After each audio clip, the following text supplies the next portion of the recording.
Olá, aqui é o Vinicius Santana, treinador de triathlon da ironguides. Lembrando aí que eu coloco um vídeo aqui no canal todas as quarta-feiras, e se você quiser ter mais conteúdo sobre triathlon, natação, ciclismo e corrida, não deixe de assinar o nosso canal. Então, o vídeo de hoje, nós traduzimos uma entrevista, um material que o Richard Varga fez para ITU. O ITU é o International Triathlon Union, que é o órgão máximo que controla o triatlon referente aos Jogos Olímpicos, e o Richard Varga é o melhor nadador do circuito mundial de triatlon. Eu inclusive tive a oportunidade de entrevistá-lo alguns anos atrás em uma prova do Superleague. A prova foi na Austrália, inclusive vou deixar o link da entrevista aqui embaixo se você tiver interesse. Claro que a entrevista é em inglês, mas o Richard, nesse vídeo que a gente vai traduzir, ele dá algumas excelentes dicas de principalmente como que você pode aí aumentar um pouco a sua sensibilidade com a água. Você vai ver um atleta daquele nível, os detalhes que ele presta atenção durante a competição, durante os treinos. Então eu acho que vai ser um formato válido aí, um pouquinho diferente do que a gente está acostumado, mas que vai agregar bastante aqui também para os assinantes do canal. Então até a próxima, eu espero que você curta a tradução aí, e não deixe de curtir esse vídeo e assinar o canal. Bons treinos!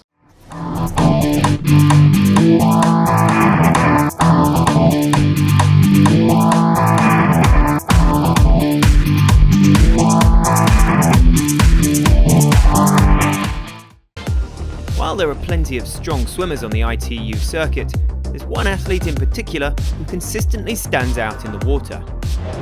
Varga, who has led 23 times out the water in WTS events, more than anybody else, you won't be surprised to learn. Richard Varga of Slovakia, affectionately known as the Fish, has been the dominant swimmer in triathlon for the last 10 years. He competed at both the London and Rio Olympic Games and is a four-time aquathlon world champion, making him Slovakia's most successful triathlete ever.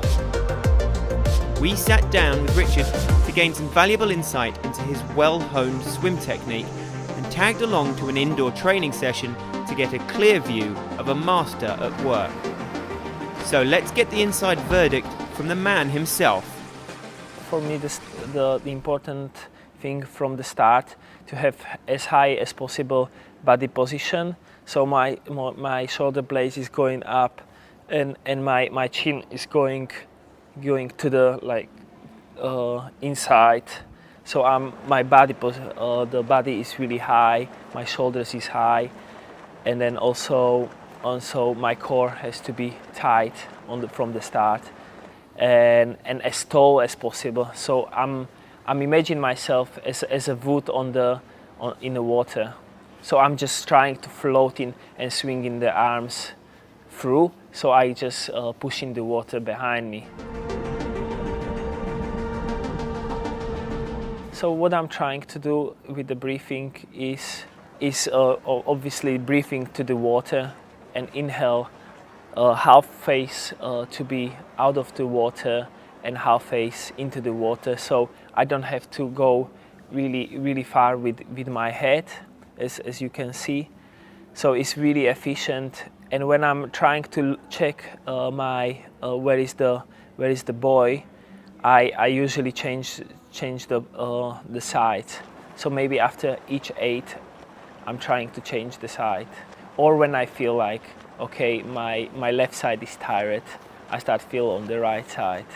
Because sometimes you have people on the right, and sometimes you have people on the left. So you wanna know where they are, what is happening in the field. So I sometimes swim breathing where the people are.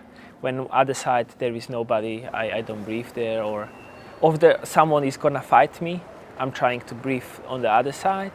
So I'm not concentrate on him, I'm concentrate on myself. That's a good I think advice, that if someone trying to swim next to you and slow you down and this stuff, try to just concentrate on yourself, and you will see what will happen. I a little bit have my typical holding the stroke really tight, quite tight. It's usually, as you say, like you have to have a little bit open arms, so you have a bigger space for the water. but I feel the most powerful this way when I have close. So my forearm muscles is tense. So from straight away I can grab the water. That's what I'm trying always, like grabbing the water as much as possible from the start of the stroke.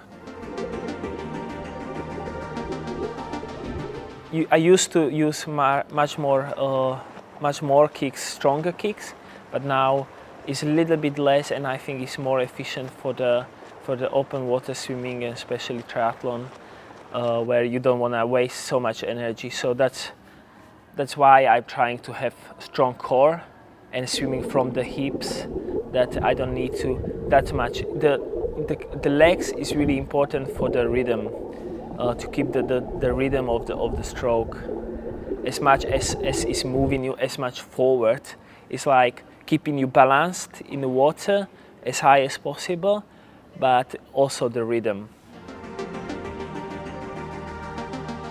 I did some swimming in the Idles pool, and I really like it because on the bottom you can have a mirror, and you can have a straight away feedback what you're doing, because usually when you're swimming you don't really see, maybe sometimes you see your shadow on the bottom of the pool, but to see the mirror is exactly where you're pushing the arm is really nice to have the straight away feedback, what you usually don't have. Is different feedback like when you're swimming, right? I prefer the pontoon start because I was a former swimmer, so for me it's really like starting from the blocks on the pool.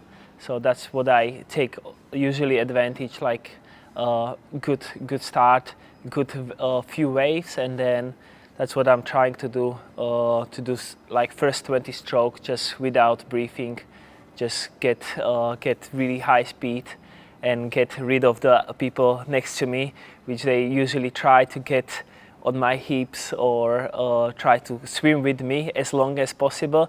And my goal is always to be as fast as possible to go front of them, so they don't use my advantage of my swimming and of my speed. So that's very important that they don't use in my energy. So what I'm trying to do to get on the first buoy as on the front as possible, because as a former swimmer I like to have a clean water, and I don't like when I have to battle with someone. If there is someone in front of me and I can be in his legs, it's okay, but I don't want to fight with anyone. So that's my difference. And yeah, this is the same strategy for sprint or Olympic for me, to get on the front and settle my pace. And obviously if we go Olympic distance, well, we try to after the first lap go hard again. So because between the jumps out of the water and going to the second round, there is usually can get some split, because people have to go up, and it's quite you're changing a body position on the vertical, which is quite hard for the lactate, and you can feel it's really a little bit weird. And so this is what I sometimes I'm trying in the training, like do some hard stuff, some lactate threshold above, and then go out of the water and jump again. So I really trying to simulate the thing for the race. Yeah. It's always the same. To keep, once is the fitness, the mileage, but the second I'm doing lots of drills to make sure that I am efficient, that I don't have to spend that much time in the water, and training less, so I can my time and my energy to put on other disciplines where I can wanna more improve. But with the swimming, I'm trying to be efficient with the energy and time in the training. So that's why I'm using lots of technique to hold my current form, you know.